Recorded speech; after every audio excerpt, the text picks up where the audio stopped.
नासिर साहब, आप काफ़ी दिनों बाद वापस स्टूडियो पर आप आने का आपको मौका मिला, आपको खुशामदीद कहते हैं। और जो हालिया तौर पर एआईएम को लेकर जो गुजरात में जो बहरान चल रहा है कि आपको याद होगा कि साबिर काबलीवाला साहब ने एक सर्जिकल स्ट्राइक करके एक पार्टी को बर्खास्त करके जितनी भी जो हंगामी कमेटी जो बनी थी उसको बर्खास्त करके नई कमेटी बनाने का वादा किया, लेकिन काफ़ी दिन गुजर गए, अभी तक ऐसा कुछ उसमें हम आ नहीं रहा है कि कुछ दिख रहा हो कि नज़दीकी भविष्य में बन सकेगी। ये पूरे माहौल को समझने के लिए आपको यहाँ स्टूडियो पर इसलिए दावत दी गई है कि आप खुद एक बहुत गर्मजोशी से इस पार्टी के कार्यकर थे, लेकिन आजकल आप इसके खिलाफ लिख रहे हैं, तो इसकी क्या वजह है? अस्सलाम वालेकुम। पहले तो मैं आपको बताना चाहूँगा कि आपको पता होगा कि हमारे जो एक सांसद है, मेंबर ऑफ पार्लियामेंट जी, जनाब असदुद्दीन ओवैसी साहब जी, मैं उनको अपना एक आइडल मानता हूँ। ठीक है वो इसलिए क्योंकि उनकी जो विचारधारा है वो विचारधारा बहुत ही स्पष्ट है हमारे लोगों के बीच में जी, कि चाहे कहीं पर भी जी, अगर इस्लाम के विरोधी अगर सरकार की तरफ से कोई भी जी। मुहिम छेड़ी जाती है, जैसे CAA NRC हो, ट्रिपल तलाक हो, जी, कश्मीर 370 हो, या फिर किसी भी तरीके के मजलूमों पर या फिर दलितों पर या मुसलमानों पर जी। किसी भी तरीके का सरकार की तरफ से जुल्म होता है, तो मेंबर ऑफ पार्लियामेंट होने के नाते हमारे जो बैरिस्टर साहब जो है वो मतलब कि हर तरीके के मुद्दे पार्लियामेंट में वो उठाते हैं। जी, इसलिए मैं तकरीबन कई सालों से जी। उनको फॉलो करता हूँ, मैं उनको मानता हूँ, अपना आइडल मानता हूँ। और कई सालों से दिमाग में अपने जेन में एक बात भी आती रही, सही, जैसे कि हमारे गुजरात के अंदर आप देख सकते हो कि दो ही पार्टी है, एक BJP पार्टी है और एक कांग्रेस पार्टी है। ठीक है, हमारे और हमारे जितने काफ़ी सारे दोस्त भी हैं, वो लोगों की भी सोच ऐसी थी कि क्यों ना हमारी जो AIMIM पार्टी है, ठीक। जो एक उनकी जो विचारधारा जी। है वो एक सच्चाई विचारधारा वाली पार्टी है, ठीक। उस पार्टी को गुजरात में लाया जाए। ठीक, तो इस पार्टी को लाने के लिए काफ़ी सारे, यानी कि उसमें मेरा तो कोई रोल नहीं था, लेकिन उस पार्टी को लाने वाले काफ़ी सारे ऐसे हमारे गुजरात के नौजवान लोग थे जिन्होंने वहाँ पर हैदराबाद जाके बैरिस्टर साहब से मुलाकात की। पार्टी को लाने के लिए तकरीबन 10 सालों से उनके पीछे पड़े हुए थे कि आप गुजरात के अंदर AIMIM पार्टी को लाए। हम लोग AIMIM पार्टी को लेकर मेहनत करना चाहते हैं और कौम के जो नौजवान जज्बाती लोग हैं और कौम के जो नौजवान लोग हैं उन लोगों को आपकी बहुत ज़रूरत है, क्योंकि गुजरात के अंदर आए दिन ऐसी वारदात, ऐसी घटनाएं बनती नहीं, जा अभी रही हैं। ये जो आप तो पेश मंजर बता रहे हैं, मैं आपको ये सवाल कर रहा हूँ कि ये आप जो मुखालिफत में उतर आए तो उसका क्या सबब था? देखिए, इसके विरोध के अंदर आने का मेरा एक मकसद ये था कि मैंने आपको पहले भी बता दिया कि ओवैसी साहब मेरे आइडल है। गुजरात के अंदर जैसे ही AIMIM पार्टी तशरीफ़ लाई, ठीक है, तो लाने से पहले यहाँ पर डिक्लेयर करने से पहले इम्तियाज़ जलील साहब, वारिस खान पठान साहब यहाँ पर आए। उन लोगों के साथ में मिलकर हम लोगों ने काफ़ी सारे यहाँ पर हमने सोशल मीडिया के जरिए, जिसमें आप भी शामिल थे, जिसमें हम भी शामिल थे, सोशल मीडिया के जरिए हो, या फिर आप देख सकते हो कि 26 जनवरी का प्रोग्राम भी हमने रखा था जो पूरे गुजरात के अंदर काफ़ी जोर शोर से रखा गया था। वो नहीं, रिवर फ्रंट में नहीं, वटवा में रखा गया था 26 जनवरी का प्रोग्राम, जिसके अंदर जो गुजरात के मौजूदा जो सदर है जनाब साबिर भाई काबलीवाला, उनको हमने स्पेशल इन्वाइट किया गया था। और उसी के साथ साथ हमीद भट्टी साहब और पार्टी के जो दिग्गज कार्यकर्ता थे उनको भी इनवाइट किया गया था। वहाँ तक तो बात बहुत सही है, लेकिन मैं एक तरह से आपको बताना चाहूँगा कि मैं इस पार्टी के सपोर्ट में एक वक्त में था और अभी पार्टी के मैं खिलाफ क्यों। मैं AIMIM पार्टी के खिलाफ ना ही कल था ना ही आज हूँ, लेकिन उसकी जो विचारधारा जो है, अभी जिस राह पर जो विचारधारा जा रही है ना, उस विचारधारा के मैं खिलाफ हूँ। यानी कि मैं आपको बताना चाहता हूँ कि अभी जो मौजूदा जो विचारधारा, जो पार्टी की विचारधारा है, एक वामपंथी, एक नास्तिक विचारधारा के बेस के ऊपर वो चल रही है पार्टी। वो कैसे, किस तरीके से, वो मैं आपको बताना चाहूँगा कि जैसे कि आप समझ सकते हो कि मुझे पॉलिटिक्स में तो कोई इंटरेस्ट नहीं था। जैसे आप जानते हो कि AIM पार्टी जो है, AIMIM पार्टी जो है, उसने गुजरात के अंदर कॉरपोरेशन के जो चुनाव थे वो चुनाव लड़ने का फैसला लिया और जनाब साबिर भाई काबलीवाला को सदर बनाया गया, हमीद भाई भट्टी को उनके अंदर जनरल सेक्रेटरी गुजरात का बनाया गया। और हमने सोचा कि चलो गुजरात के अंदर AIMIM पार्टी को लेकर काफ़ी हम लोग मेहनत करने लगे कि नहीं, कुछ भी करके कैसे भी करके हमारे कुछ ना कुछ तो कैंडिडेट विनर हो के यहाँ पर आए गुजरात के अंदर, और ख़ास करके अहमदाबाद के अंदर भी आए, ताकि हमारी जो आवाज़ है वो आवाज़ हम लोग बनकर और कौम के लिए खिदमत का हमको एक मौका मिले। हमने ये सोचा, क्योंकि AIMIM पार्टी को हमने बरसों से उसको हमने चाहा है, आज भी हम लोग उसको चाह रहे हैं। लेकिन उस दौर के दरमियान क्या हुआ कि पूरे अहमदाबाद के अंदर पूरा एक सर्वे किया गया कि अहमदाबाद के अंदर कहाँ कहाँ कौन से जगह पर कॉरपोरेशन के चुनाव लड़ाए जाएंगे, तो उसी के अंदर एक नाम आता है वटवा का नाम आता है। जैसे आपको पता होगा तो वटवा के अंदर भी काफ़ी सारी मुस्लिम तादाद रहती है, तकरीबन 33,000 प्लस, यानी 33,000 से ज़्यादा वहाँ पर मुसलमान वटवा वार्ड के अंदर भी है। तो ये बात वहाँ पर भी गरमाई और लोगों ने ये बात के ऊपर चर्चा की कि वटवा के अंदर भी हम लोग AIMIM के कैंडिडेट उतारेंगे, लेकिन वहाँ पर किसको उतारना, कैसे उतारना, उसके बारे में कोई चर्चा नहीं हुई। मुझे ना ही पॉलिटिक्स में पहले इंटरेस्ट था, ना ही मुझे पॉलिटिक्स में अभी इंटरेस्ट है। हाँ, एक खिदमती तौर पर लोग मुझे खिदमत के नाम पर, मतलब कौम की मैं खिदमत करता हूँ उसके नाम पर लोग मुझे पहचानते हैं। तो मैंने सोचा कि वटवा के अंदर भी कैंडिडेट उतारे जाए। तकरीबन 35 ईयर यानी 35 साल से पहले से वटवा के अंदर चारों चार जो कॉर्पोरेटर है वो बीजेपी के कॉर्पोरेटर आते हैं, ठीक है। तो वो कॉर्पोरेटर को हमको किस तरीके से मात देनी, क्योंकि वटवा डेवलपमेंट के अंदर, कॉर्पोरेशन के अंदर वटवा को डेवलप, मुस्लिम एरिया को डेवलप नहीं किया जाता। अगर हमारे 1 या 2 कॉर्पोरेटर भी आते हैं तो तकरीबन हम लोग यहाँ पर अपना काम तो कम से कम शुरू मतलब कर सकते हैं, ठीक है। तो जो पार्टी के अंदर, जो प्रवक्ता के अंदर आप अपने नाम, मैं आपको, हमें ऐसे पता चला है कि आप खुद को एक कैंडिडेट के तौर पर वटवा से आपको फील्ड किया गया था और रातों रात आप उसको वहाँ से हटा दिया गया जिस दिन फॉर्म भरने का था, तो उस पर कुछ रोशनी डालिए। हाँ, उसके बारे में बताना चाहूँगा कि पहली बात तो जैसे आपने मुझे पूछा कि वटवा के अंदर आपको कैंडिडेट के तौर पर आपको प्रमोट किया गया था, ठीक है। तो ये प्रमोशन को लेके मैं सबसे पहले बताऊँगा कि जो पार्टी के प्रवक्ता के अंदर हमारे एक दोस्त है जिनका नाम है जनाब मुख्तार भाई शेख, ठीक है। मुख्तार भाई शेख जो है वो साबिर भाई काबलीवाला के काफ़ी करीबी दोस्त है और उनके साथ मेरे ताल्लुकात काफ़ी अच्छे ताल्लुकात रहे। और मेरी सबसे बड़ी और सबसे पहली जो मूवमेंट थी, जो मुहिम थी, मुझसे सवा कब्रिस्तान की मुहिम जो थी, वो मुख्तार भाई शेख के जरिए ही मुझे मिली थी और उसी के अंदर अल्लाह के फजलो करम से हमको कामयाबी भी मिली थी। तो मुख्तार भाई शेख ने अपने घर पर मुझे बुलाया था कि नासिर वटवा की सिचुएशन क्या है, आप हमको बताइए, वटवा के अंदर कितने मुस्लिम वोटर है और दलित वोटर कितने। तो उनके सामने मैंने पूरी डिटेल के अंदर अपनी बात रखी थी कि वटवा के अंदर फलाना फलाना इतने वोटर है, यानी वटवा के अंदर हमारे 1 या 2 कैंडिडेट हमारे जीतकर आ सकते हैं, समझ गया। ये मुख्तार भाई का कहना था। तो मुख्तार भाई ने ऐसा बोला कि वटवा के अंदर नासिर हमको कुछ भी करके कैंडिडेट उतारने पड़ेंगे। तो मुख्तार भाई ने बोला कि नासिर आपका क्या इसमें कहना है। मैंने बोला कि मैं इलेक्शन में उतरना नहीं चाहता, लेकिन मुख्तार भाई ने मुझे फोर्स किया कि नासिर आपको वटवा से इलेक्शन लड़ना ही है, आपको कुछ भी करके कैसे भी करके वटवा के लिए आपको प्रमोट होना है, वटवा के लिए इलेक्शन लड़ना है। तो मैंने मुख्तार भाई को बोला, मुख्तार भाई मुझे एक आध दिन का मुझे सोचने का वक्त दीजिए, ठीक है। तो इसी के बाद मुख्तार भाई से बात हो गई, मुख्तार भाई ने साबिर भाई के साथ बात कर ली,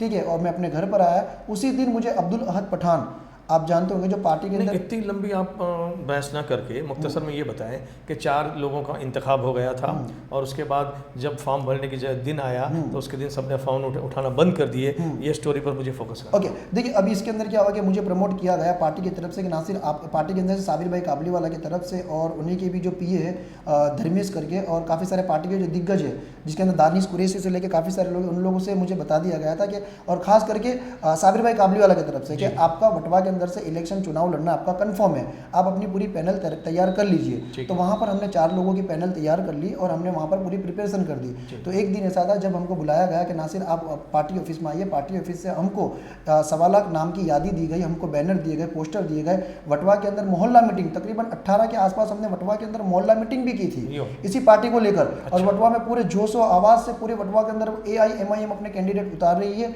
और हमारा नाम वटवा के अंदर प्रमोट भी किया गया और ये पार्टी के अध्यक्ष की तरफ से ही हमको बताया गया था और पार्टी के प्रवक्ताओं की तरफ से भी हमको बोल दिया गया था कि आपका कंफर्म ही है इस मुद्दे को लेकर। फिर आखिर में क्या हुआ? हाँ, फिर आखिर में क्या हुआ कि जो फॉर्म भरने की लास्ट जो डेट थी, वो तारीख जो थी वो 6 तारीख थी, ठीक है। अब 6 तारीख लास्ट थी और 8 तारीख फॉर्म रिटर्न खींचने की तारीख 8 थी। 5 तारीख को अचानक ही मुझे फ़ोन आता है, मुझे फ़ोन आके मुझे ऐसा कहा जाता है कि नासिर वटवा के अंदर AIMIM जो अपने कैंडिडेट उतारने वाली थी वो कैंडिडेट उतारने वाली नहीं है। ये किसका फ़ोन आया? ये फ़ोन मुझे आया वटवा के ही एक रहने वाले जिनका नाम है जैनुल आबिदीन अंसारी, जो हमारे वटवा के गुजरात के जो होम मिनिस्टर है जिनका नाम है प्रदीप सिंह जाडेजा। ये प्रदीप सिंह जाडेजा के खास जाने माने, उनके खास माने जाते हैं। अगर ऐसा कहा जाए कि उनके राइट हैंड आपको समझो तो उनको राइट हैंड भी कहा जाता है। तो उनका मुझे रातों रात फ़ोन आया मुझे 5 तारीख को तकरीबन 8 बजे के आसपास कि नासिर वटवा के अंदर कैंडिडेट नहीं उतारने वाले हैं। तो मैंने बोला आप ये मुझे कैसे कह सकते हो? तो बोले हमने जो आपको बता दिया, हम बीजेपी के कार्यकर्ता है, हमको पता नहीं होगा था किसको पता है ना। आपका खेल खत्म कर देगा, इसकी इत्तला आपको दूसरे खेमे से मिलती है। मुझे देखिए वटवा के अंदर कैंडिडेट नहीं उतारना उससे मुझे प्रॉब्लम नहीं है, वटवा में इलेक्शन नहीं लड़ाया गया AIMIM की तरफ से, मुझे उससे प्रॉब्लम नहीं है। लेकिन वटवा के अंदर जब कंफर्म कर दिया गया कि वटवा के अंदर AIMIM पार्टी अपने कैंडिडेट उतार रही है, ठीक है, ये पार्टी की तरफ से पूरा कंफर्म कर दिया गया। नहीं, मैं इस पर आपके ये मसले को इस तरह से कुछ समझा हूँ कि रातों रात कुछ बदलाव सा आ जाता है और कुछ समझ में नहीं आता, इस तरह के हालात हो जाते हैं। और इसमें मीम के पार्टी तो कोई वहाँ पे इलेक्शन के अंदर रहती नहीं, और बजाय कोई और पार्टियों के साथ अंडरस्टैंडिंग करके किसी एक डमी कैंडिडेट को खड़ा कर दिया जाता है जिसके उसका कोई वजूद नहीं होता, और आखिर में ऐसा ही हुआ कि इसका सबसे ज़्यादा अगर फायदा मिला तो ये बीजेपी को मतलब हाँ सही बात है। चारों जो कॉर्पोरेटर आप देख सकते हो, चारों कॉर्पोरेटर अभी भी वटवा के अंदर बीजेपी के ही कॉर्पोरेटर है, क्योंकि बीजेपी का काम क्या है, वटवा के अंदर लास्ट 35 साल से वो क्या करती है, अपक्ष के उम्मीदवार खड़े करती है, और अपक्ष उम्मीदवार खड़े करके मुस्लिम जो जितने भी वोट है वोट को क्या करती है, डिवाइड कर देती है। अपने दूसरे सवाल पे आ जाते हैं कि जैसे कि ये इन लोग ने पुरानी जो कमेटी थी वो बर्खास्त कर दी और रीशफलिंग के नाम पर, उसके बाद कुछ तकर्रुर हुए, कुछ नहीं हुए, कुछ बाकी हैं। तो अब ये समझना चाहूँगा कि ये बहरान काफ़ी बढ़ गया है, सोशल मीडिया में भी बड़ी ज़ोर शोर से बहस हो रही है। लेकिन जैसे कि साबिर साहब को भी दानिश कुरैशी की जानिब से कांटेक्ट किया गया, और हमारे एक और दोस्त बजर शेख साहब हैं, उन्होंने मुश्ताक हादीवाला और दूसरे लोगों का भी कांटेक्ट करने की कोशिश की, लेकिन कोई भी जो पार्टी के सुप्रीमो हो या दूसरे उनके निचली सतह के लोग हों, कोई भी कैमरे पर आकर ये बहरान का मतलब ये जो संकट चल रहा है इसके ऊपर खुलासा देने से कासिर है, तो इसका क्या सबब है? देखिए, मैं आपको बताना चाहूँगा कि ये पार्टी की अपनी पर्सनल निजी राय होगी, लेकिन साथ में मैं इतना जरूर बताना चाहूँगा कि जो आज आप देख रहे हैं कि सोशल मीडिया में पूरे गुजरात लेवल के अंदर जो सोशल मीडिया में पार्टी के खिलाफ जो आंदोलन हो रहा है वो किसकी तरफ से हो रहा है? वो AIMIM के खिलाफ वाले लोग नहीं है, वो AIMIM के सपोर्ट करने वाले ही लोग हैं। अच्छा। लेकिन मैं आपको एक बात बताना चाहूँगा, जब पार्टी के अंदर का कुछ गलत होगा तो ऑब्वियसली हमको हमारा पूरा संवैधानिक राइट है कि हम उसका खुल के विरोध करें, ठीक है। अब इसके अंदर आप देख लीजिए कि आज हमीद भट्टी साहब का भी आप देख सकते हो, साबिर भाई काबली वाला का भी देख सकते हो, वो उनका पर्सनल अंडरस्टैंडिंग, पर्सनल उनका क्या मिसअंडरस्टैंडिंग हुआ था उसके बारे में तो मैं कोई खुलासा करना नहीं चाहूँगा, क्योंकि उसके बारे में मुझे कुछ आइडिया भी नहीं, मुझे कुछ पता भी नहीं है। लेकिन आज जो सोशल मीडिया के अंदर आज हमारे जरिए या हमारे दूसरे साथीदार है उनके जरिए जो पूरे सोशल मीडिया के अंदर AIMIM के, हमने कभी भी AIMIM का कभी विरोध नहीं किया। आप देख सकते हो, हमारी पोस्ट भी देख सकते हो, आप तो बड़े हमदर्दों में से रहे हैं। हाँ, हमने विरोध किया, कल भी नहीं किया था, हमने विरोध आज भी नहीं किया, इंशाल्लाह हम लोग आने वाले वक्त के अंदर भी AIMIM का हम लोग विरोध नहीं करेंगे। हमने विरोध उसका किया जो विचारधारा जो है, हमारी विचारधारा है, वो विचारधारा हमारी एक इस्लामिक विचारधारा है, और इस्लामिक विचारधारा मतलब एक हक की, एक सच की विचारधारा है, जिसके अंदर चाहे वो किसी भी मजहब का क्यों ना हो, दलित हो, कोई भी हो, यानी हर तरीके के मजलूम लोगों के साथ खड़े रहना इस्लामिक विचारधारा उससे कहा जाता है। लेकिन साथ में अगर पार्टी की बात करते हैं तो पार्टी के अंदर जो वामपंथी विचारधारा के लोग अभी जुड़े हुए हैं, वो लोग क्या करते हैं कि पूरी पार्टी को वामपंथी विचारधारा के अंदर वो लोग ला के रख रहे हैं, वो उसके ज़ेर असर इसको ले आना चाहते हैं। हाँ, वो मतलब पार्टी को पूरी तरह से, मतलब पार्टी को पूरी तरह से खत्म करने की कोशिश की जा रही है। ये मुझे ऐसा लग रहा है कि षड्यंत्र है। अगर हम लोग अभी नहीं कुछ करेंगे तो आइंदा मुझे पता नहीं पार्टी को और ज़्यादा नुकसान हो सकता है। इसका AIMIM वाले तो यूँ कहते हैं कि आप लोगों को किसी तरह के ओहदे नहीं दिए गए, तो उसकी एक आपको खलिश थी और वो खलिश के सबब से आप इनके खिलाफ उतर आए हैं। तो देखिए, मैं आपको एक बात बताना चाहूँगा कि AIMIM की तरफ से हमको ओहदे नहीं दिए गए। तो पहली बात तो ये कि AIMIM हमारे सामने, आवाम के सामने, पब्लिक के सामने पहली बात तो ये प्रूफ रखे कि हमने कब AIMIM से ओहदे मांगे। पहली बात तो ये कि हमने ओहदे मांगे नहीं। दूसरी बात, हमने AIMIM की तरफ से कोई टिकट भी हमने नहीं मांगी। टिकट के लिए हमको सामने से प्रमोट किया गया, और बीजेपी की तरफ से हमको कॉल आता है कि आपकी टिकट काट दी गई है, हमको पार्टी की तरफ से पता नहीं चलता है, ठीक है। और मैं आपको बहुत इंपॉर्टेंट खास एक बात मैं आपको जरूर बताना चाहूँगा, ये बात कि जब वटवा के अंदर जब पार्टी की टिकट काटी गई तो ये मुझे ये इन्फॉर्मेशन बीजेपी की तरफ से दी गई, पार्टी की तरफ से मुझे इन्फॉर्मेशन नहीं दी गई। और पार्टी की तरफ से हमने तकरीबन 50 से 60 बार हमने कॉल किए, पार्टी के सदर साहब को कॉल किए, पार्टी के प्रवक्ताओं को कॉल किए, लेकिन हमें कोई रिस्पॉन्स नहीं मिला। हम सुबह दूसरे दिन जाते, दूसरे दिन सुबह 8 बजे से लेकर 3 बजे तक हम लोग 6 तारीख को पार्टी ऑफिस में जाके बैठते, वहाँ पर कोई भी हमको जिम्मेदार इंसान वहाँ पर दिखाई नहीं देता है। जैसे आपने अभी जैसे कहा कि काफ़ी लोग इसके अंदर अलग अलग तरह की विचारधारा वाले घुस गए हैं। अभी इसमें ऐसा है कि एक ही सिर्फ वामपंथी क्यों, इसमें तो ऐसे दल बदलू लोग हैं कि जो किसी ज़माने में आप पार्टी में भी थे, कांग्रेस में भी थे, बहुजन में भी थे, और आज ये तक साधु लोग हैं, आज इसमें भी मौजूद हैं। और अब इन्होंने ऐसा है कि उनको ऐसा लगने लगा है कि 2022 में शायद सोशल मीडिया के सहारे ही इलेक्शन जीत लेंगे। तो इस पर आपका क्या कहना है? देखिए, इसमें मैं अपनी बात इतनी रखना चाहूँगा कि पहली बात तो ये कि जो अभी लोग नए लोग जुड़े हुए हैं वो वामपंथी विचारधारा से ताल्लुकात रखने वाले लोग हैं। इसका जीता जागता एग्जाम्पल देख सकते हो कि आप देख सकते हो भुज के अंदर एक सैयद साहब है, सैयद साहब को लेकर एक प्रवक्ता की तरफ से कमेंट की गई थी। आप इसी तरह से देख सकते हो कि मुफ्ती अब्दुल कयूम साहब को लेकर एक कमेंट की गई थी, ठीक है। इसी तरह की एक विचारधारा दिखाई दे रही है, ठीक है। तो यानी ये जो विचारधारा है वो विचारधारा वामपंथी विचारधारा है, वो एक इस्लामिक विचारधारा नहीं है। इस्लामिक विचारधारा का वामपंथी विचारधारा से कोई लेना देना नहीं है। आप इस्लामिक विचारधारा किसे कहते हैं, इस पे तो जरा वजह देखिए, इस्लामिक विचारधारा मेरी नज़र से हक और हक परस्त जो होता है उसको हम लोग इस्लामिक विचारधारा बोलते हैं। इस्लामिक विचारधारा मतलब ये नहीं कि मुसलमान इस्लाम ये वो नहीं, इस्लामिक विचारधारा यानी सच, हर मजलूम के साथ खड़े रहना, हर मजलूम के साथ खड़े रहना, उसको हम लोग बोलते हैं इस्लामिक विचारधारा। चाहे वो दलित हो, चाहे ब्राह्मण हो, चाहे क्रिश्चियन हो, चाहे सिख हो या ईसाई हो, इसको हम लोग बोलते हैं इस्लामिक विचारधारा। ठीक। अब एक और सवाल पे आ जाते हैं कि जो एएम के कार्यकारी लीडर कामयाबी के बाद अपने आप को ऐसा समझने लगे हैं कि अपने ओवैसी बिरादरान की से कोई अपने आप को कमतर नहीं समझते, तो इस पर आपका क्या राय है? देखिए, वो उनकी पर्सनल मतलब ये लोगों की एक सोच है, लेकिन उसके ऊपर मैं कहना चाहूँगा ज़रूर कि अगर ये लोग ऐसा समझते भी हैं, ठीक है, तो ये उनकी एक बहुत बड़ी बुज़दिली है, क्योंकि ओवैसी साहब है और वामपंथी है, ठीक है, और वामपंथी का चेहरा लोगों के सामने आ चुका है। और अगर जल्द से जल्द इस वामपंथी विचारधारा को पार्टी से अलग किया नहीं जाएगा तो पार्टी को आने वाले दिनों के अंदर बहुत नुकसान हो सकता है। हम पार्टी को तन मन धन से, हमारी जान से हम लोग पार्टी को, हम लोग जान से ज़्यादा हम चाहते हैं और पार्टी के लिए हम लोग काम करना चाहते हैं, लेकिन पार्टी के अंदर जो विचारधारा के लोग अभी जुड़े हुए हैं, आप देख लीजिए कि जितनी भी बॉडी के मेंबर बने, वो बॉडी के मेंबर के अंदर अगर वामपंथी विचारधारा के अलावा दूसरे कोई विचारधारा के लोग मतलब मेन हुद्दे के अंदर हो, आपको एक भी बंदा नहीं दिखाई देगा। 2022 के इलेक्शन आने वाले हैं, उस पर एक काफ़ी गहरी नज़र रखी हुई है आपकी पार्टी ने, तो आपको क्या लगता है मतलब कि ये दो लोगों की लड़ाई, मतलब बीजेपी और एआईएम की लड़ाई में तीसरे लोग इसकी बाजी मार जाएंगे, ऐसा लगता है आपको? मुझे ऐसा लग रहा है कि देखो, ये लड़ाई बीजेपी और एआईएमआईएम की लड़ाई नहीं है, ना ही ये लड़ाई बीजेपी और कांग्रेस की लड़ाई है। ये लड़ाई जो है वो एक विचारधारा की लड़ाई है, ठीक है। अब इस विचारधारा के बारे में आपको मैं जरूर बताना चाहूँगा कि हम चाहते हैं कि जैसे आप देख लीजिए कि गुजरात के अंदर हमारे मुस्लिम 3 एमएलए जीतकर आए हुए हैं, ठीक है।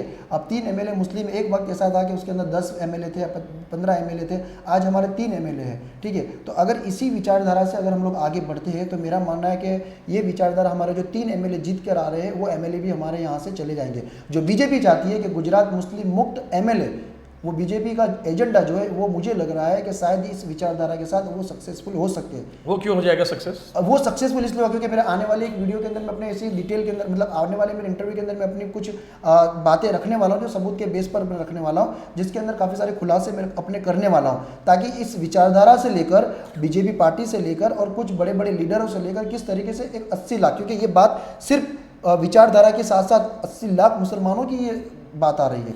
80 लाख मुसलमानों के साथ धोखा ना हो, इसलिए हम लोग आज यहाँ पर हम लोग खड़े हैं। नहीं मतलब कुछ इनके कनेक्शन इस तरह से है कि सभी पार्टियों से ये ताल्लुक़ रखते हैं, तालमेल रखते हैं, और आखिर में कुछ ऐसी भी हवाएं उड़ाई जा रही है कि वो लोग बीजेपी से भी ताल्लुक़ रखते हैं, कांग्रेस से भी रखते हैं, और मीम को ज़्यादा से ज़्यादा नुकसान पहुँचाने की भी कोशिश हो रही है। ऐसी भी कुछ बातें सोशल मीडिया में बहती हुई हैं, तो इस पर आप मुत्तफिक हैं इससे?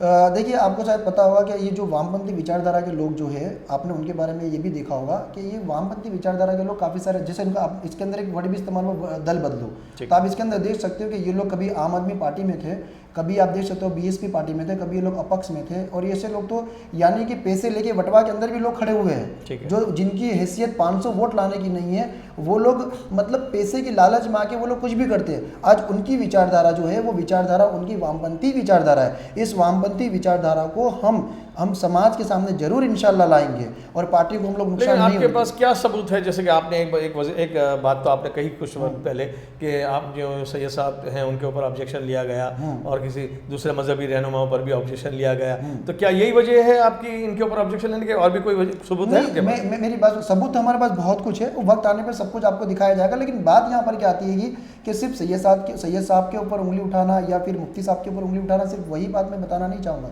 मैं अपनी बात ये रखना चाहूँगा कि आप इनकी पहले तो हिस्ट्री में आप जाइए कि इनकी हिस्ट्री किन लोगों से मिलती जुलती है, ठीक है। आप देख सकते हो ये लोग आम आदमी पार्टी में भी खड़े रहे हुए हैं, ये लोग बीएसपी पार्टी में भी खड़े हुए हैं, न्यू सोशलिस्ट मूवमेंट में भी एक साथ तो खड़े हुए, सोशल मूवमेंट में भी ये लोग एक साथ में खड़े हुए हैं। और मेरे पास तो यहाँ हद तक के भी सबूत हमारे पास है कि वटवा के अंदर भी यही विचारधारा के लोग पैसे की लालच में आके वहाँ पर भी इन लोगों ने 200-500 वोट इन्होंने खींचने की कोशिश की। तो यानी ये जो आप इनकी हिस्ट्री में जाओगे तो आपको पता चलेगा इनका काम सिर्फ इतना ही, दल बदलू, और ये दल बदलने का ही काम करते हैं।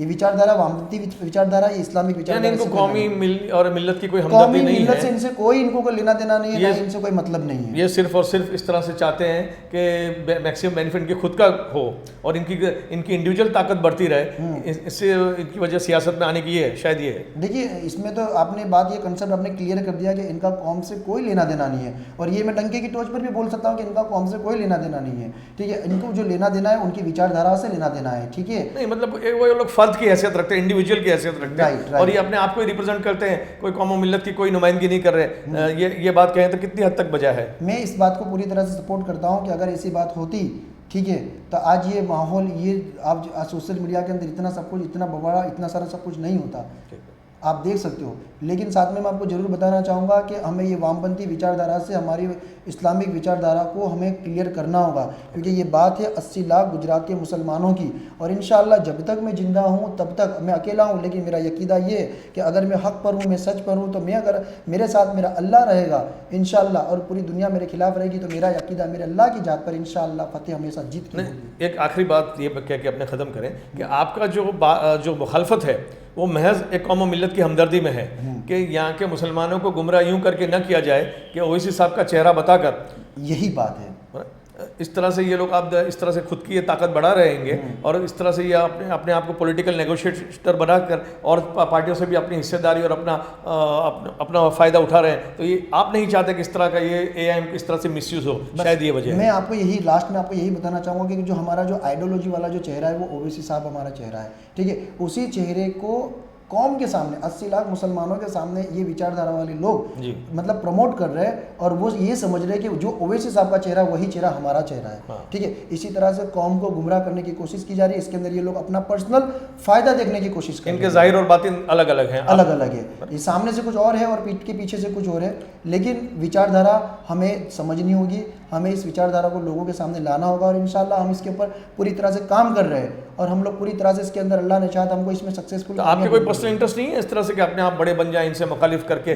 देखो, इज्जत देना और जिल्लत देना तो बेशक मेरे अल्लाह की जात के अलावा किसी के हाथ में नहीं है, ठीक है। हमें पॉलिटिक्स पार्टी से कोई लेना देना नहीं है, चाहे AIM पार्टी हो या कोई और पार्टी हो, चाहे SDPI पार्टी हो, कोई भी पार्टी से हमको मतलब, हमको बस सिर्फ इतना देखना है कि कौन से लोगों की विचारधारा इस्लामिक विचारधारा है। जैसे मैं आपको पहले क्लियर कर चुका हूँ कि इस्लामिक विचारधारा मजलूम की, आप इस्लामिक विचारधारा करते हो कि हर मजलूम के साथ खड़े रहने वाली बात है, और आप इन लोगों के अंदर वो बातें नहीं देख रहे हैं कि जो ओवैसी साहब जो खुलकर पूरे नेशनल लेवल पर जिस तरह से करते हैं, ऐसे किरदार और ऐसे जौहर इनमें नहीं देख रहे हैं। तो वो सबसे आप इनकी मुखालफत में उतर आए, और आपने बहुत नज़दीक से देखा है जिस तरह से आपके साथ भी जो धोखाधड़ी हुई कि आपको वटवे में एक कैंडिडेट के तौर पर उतारा गया था, आपने पूरी टीम रखी गई थी, मोहल्ला मीटिंग की थी, बैनर्स भी दे दिए गए थे, और उसके बाद आपको ये पता चलता है दूसरे खेमे से कि माफ़ कीजिएगा आप AIM के आप कोई तरह से कोई हैसियत नहीं रखते। तो ये बात को लेकर आपका बड़ा दिल चोट खाया हुआ है, ये भी एक हकीकत है। तो उसी का बदला ले रहे हो, ये कह सकते हो? नहीं, बदले की बात तो इसमें नहीं बोल सकते। बस मेरा खाली सिर्फ और सिर्फ मेरी जहन के अंदर सिर्फ एक बात है कि हमें प्रमोट किया गया पार्टी की तरफ से